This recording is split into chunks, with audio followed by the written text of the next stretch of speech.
दोस्तों, एक ऐसा इंसान जिसने स्टॉक मार्केट में कदम 1985 में ही रख दिया था और महज कुछ सालों में करोड़पति भी बन गया था। हम बात कर रहे हैं राकेश झुनझुनवाला की। इन्होंने अपनी शेयर मार्केट की जर्नी की शुरुआत महज 5,000 रुपए से की थी और एक साल के अंदर ही काफी मोटा प्रॉफिट कमाकर स्टॉक मार्केट के बहुत सक्सेसफुल इन्वेस्टर और ट्रेडर बन गए थे। और 2022 में जब इनकी मौत हुई तब इनकी नेटवर्थ 48,000 करोड़ रुपए हो चुकी थी। यानी 5,000 रुपए से शुरू करके इन्होंने 48,000 करोड़ रुपए तक का सफर किया और इंडिया के सबसे सक्सेसफुल इन्वेस्टर बन गए। इसीलिए इनके कई निक नेम भी रखे गए, जैसे कि Warren Buffett of India, big bull of India etcetera. Rakesh Jhunjhunwala ने अपनी स्टॉक मार्केट की जर्नी को आज से लगभग 39 साल पहले 1985 में ही शुरू कर दिया था, जबकि उस टाइम टेक्नोलॉजी बहुत ज्यादा पीछे थी। वही लोग आज भी स्टॉक मार्केट में एंट्री नहीं कर रहे हैं, जबकि आज इन्वेस्टमेंट करना इतना ज्यादा आसान हो गया है कि बहुत सारे एप्स के थ्रू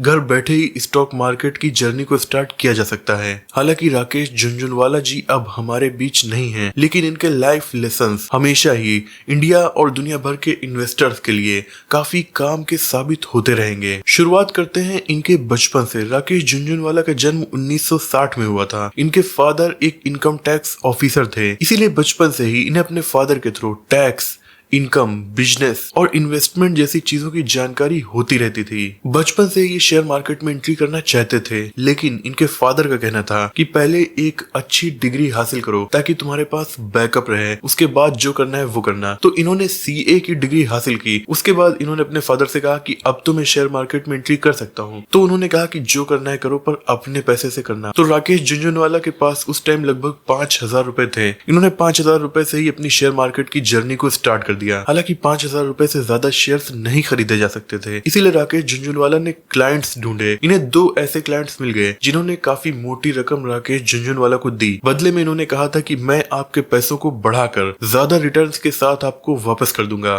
फिर अपने क्लाइंट्स और अपने पैसों से इन्होंने टाटा टी कंपनी के शेयर्स को खरीदा। उस टाइम टाटा टी कंपनी के शेयर का प्राइस 43 रुपए था। 3 महीने के अंदर ही उसका प्राइस 143 हो गया और इनके क्लाइंट के पैसे 3 गुना हो गए। फिर अपना प्रॉफिट निकालने के बाद इन्होंने अपने क्लाइंट्स को भी काफी हाई रिटर्न दे दिया और स्टॉक मार्केट में सक्सेस हासिल की जा सकती है, ये बात भी इन्हें इस शेयर की ग्रोथ से कंफर्म हो गई थी। इसके बाद इन्होंने पीछे मुड़कर नहीं देखा। हालांकि दोस्तों, इन्होंने काफी बड़ा फैसला टाटा टी के शेयर्स को खरीदने के दौरान लिया था, क्योंकि इन्होंने अपने क्लाइंट के लाखों रुपए से केवल इसी शेयर को खरीद लिया था। अगर इसमें लॉस होता तो इनके क्लाइंट्स के भी काफी पैसे चले जाते और शायद राकेश झुनझुनवाला इतना आगे नहीं बढ़ सकते थे। पर इन्होंने अपनी शुरुआती जर्नी में काफी बड़ा रिस्क लिया और सक्सेस हासिल की। ये इनका लाइफ लेसन भी है कि अगर आपको किसी चीज में इंटरेस्ट है तो फिर पीछे मत हटो, उसे हासिल करके रहो। राकेश झुनझुनवाला ने अपने हाई रिस्क लेने की वजह से ही हजारों करोड़ रुपए शेयर मार्केट में कमाए थे। ये ज्यादातर मल्टी बैगर स्टॉक्स को ही खरीदते थे। अब दोस्तों, मल्टी बैगर स्टॉक क्या होता है? जो शेयर मार्केट के बाकी के स्टॉक्स के मुकाबले बहुत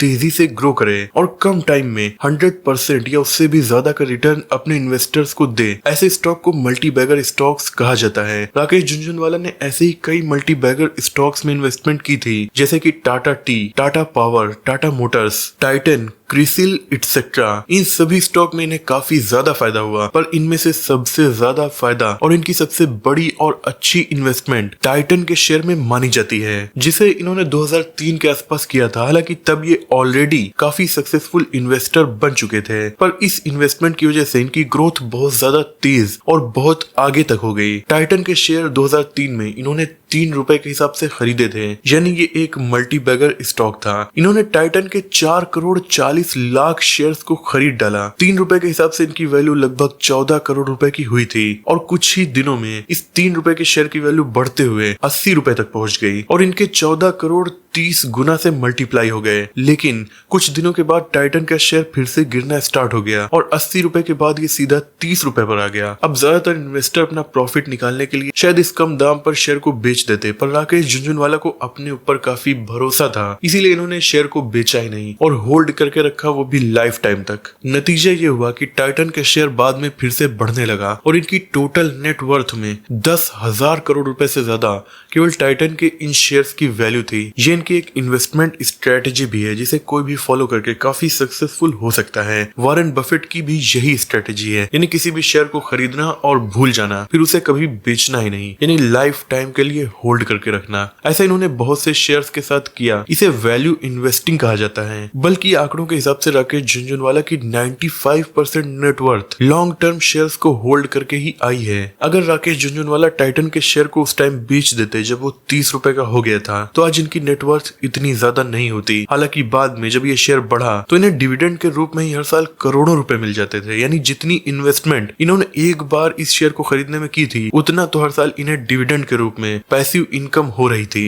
दोस्तों, इनकी लाइफ से हमें तीसरा सबसे इंपॉर्टेंट लेसन ये मिलता है कि ये दूसरों को देखकर इन्वेस्टमेंट नहीं करते थे। इन्हीं लोग आजकल टिप्स लेकर ये दूसरों से सीख कर इन्वेस्टमेंट करते हैं, पर ये अपने रिसर्च करते थे और जिस कंपनी में इन्हें लगता था कि ग्रोथ होगी, ये केवल उसके शेयर्स को ही बाय करते थे। भले ही पब्लिक उस शेयर को बेच रही हो, पर राकेश झुनझुनवाला को अगर लगता था कि इस शेयर में ग्रोथ होगी तो वो उसे होल्ड करके रखते थे। और सेम ऐसा ही वॉरेन बफेट भी कहते हैं। वॉरेन बफेट का कहना है कि B greedy when everyone is fearful and B fearful when everyone is greedy. ऐसा ही फैसला इन्होंने अपनी शुरुआती स्टॉक मार्केट की जर्नी में कर दिया था। ईयर 1989 में जब मिस्टर मधु दंडावते इंडिया के फाइनेंस मिनिस्टर बने और बजट पेश करने वाले थे, तो इन्वेस्टर्स को ये लग रहा था कि ये बजट बिजनेस और इन्वेस्टर्स के लिए फायदेमंद नहीं होगा। इसीलिए शेयर मार्केट में ज्यादातर लोग डरे हुए थे और सब अपने शेयर्स को बेच रहे थे। इसीलिए बजट पेश करने से पहले ही मार्केट धड़ाम से नीचे गिर गई। पर राकेश झुनझुनवाला इन सब से अलग अपनी अलग स्ट्रेटेजी को फॉलो कर रहे थे। इन्होंने देखा कि मिस्टर मधु दंडावते जो इंडिया के उस टाइम फाइनेंस मिनिस्टर थे, वो फाइनेंशियल बैकग्राउंड से ही आते थे। तो इन्होंने सोचा कि जब वो फाइनेंशियल बैकग्राउंड से आते हैं तो वो ऐसा बजट पेश करेंगे जो इन्वेस्टर्स और बिजनेसेस के लिए अच्छा होगा। इसीलिए जब सभी लोग शेयर को बेच रहे थे तो इन्होंने अपने पास मौजूद सारी दौलत यानी तकरीबन 2 करोड़ रुपए के शेयर्स को बाय कर लिया। उसके बाद जब मिस्टर मधु दंडावते ने